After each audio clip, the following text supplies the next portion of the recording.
Allez, on passe au billet d'humeur du jour. Thomas nous parle des fêtes de Noël qui approchent à grands pas, mine de rien. Ouais, tout à fait. Et oui, les copains, en cette rentrée des vacances de Toussaint, ça commence à sentir bon les fêtes de fin d'année.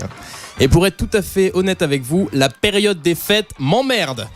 On a déjà eu l'avant-première de cette sinistre période avec Halloween. On commençait la période des fêtes de fin d'année en célébrant les morts, déjà ça annonce la couleur. Et puis je rappelle quand même qu'à la base Halloween c'est le nouvel an celtique, la nuit du dieu de la mort Samhain. Alors quand je vois comment on fête Halloween chez nous, y a un moment on a raté le coche les copains, non ? Enfin, des mômes en costume douteux qui sonnent à votre porte pour vous dire cette même phrase, des bonbons ou un sort ? Perso j'ai toujours la même réponse, un sort. Hein ? Qu'est-ce que tu vas faire ? Vas-y, fais sortir un lapin de ton chapeau, je te regarde. Bon, depuis que je fais ça, ça sonne nettement moins. Et puis, moi qui ai bouffé du porte-à-porte dans mon boulot, ça me rend dingue, quoi. Tout le monde leur ouvre la porte et avec le sourire en plus. Du coup, j'ai essayé leur technique. T'es jaloux ? Ouais, grave. J'ai débarqué chez les gens déguisés en faucheuse avec pour phrase d'accroche une assurance vie ou la mort. J'ai eu moins de sourire.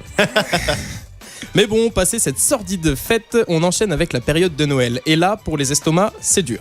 T'as oublié Saint-Nicolas avant ? Oui, mais bon, ça concerne que les... Ouais, c'est vrai qu'on diffuse en Lorraine quand même, j'aurais peut-être pu y penser. Mais bon, ça parlera moins. Sous prétexte que c'est la fête, qu'on revoit la famille et que ça sent bon la clémentine, on se met tous à bouffer comme Depardieu qui aurait chopé un ver solitaire. Et puis... Comme les repas s'enchaînent, on se retrouve à se shooter au citrate de bétaïne pour tenir le choc jusqu'au départ de cette race de squatteurs pique-assiettes qu'on nomme affectueusement les cousins.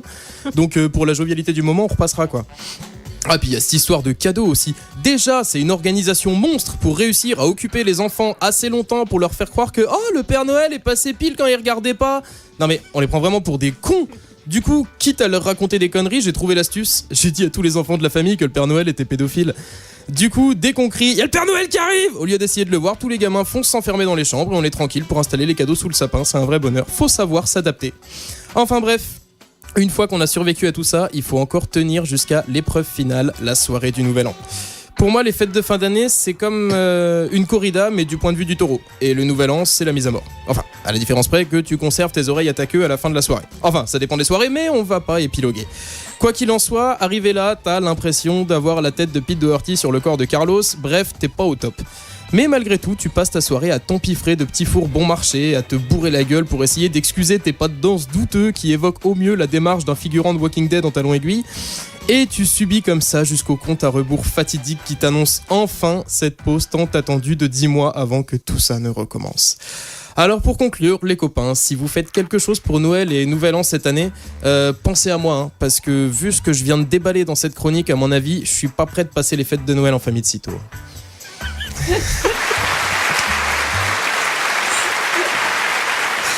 Mais quel succès ces billets d'humeur. En tout cas, moi, tu m'as mis dans l'ambiance de Noël. Ça y est, là, je suis parti. Je sais pas dans quelle ambiance tu vis Noël, Anthony, mais c'était pas le projet.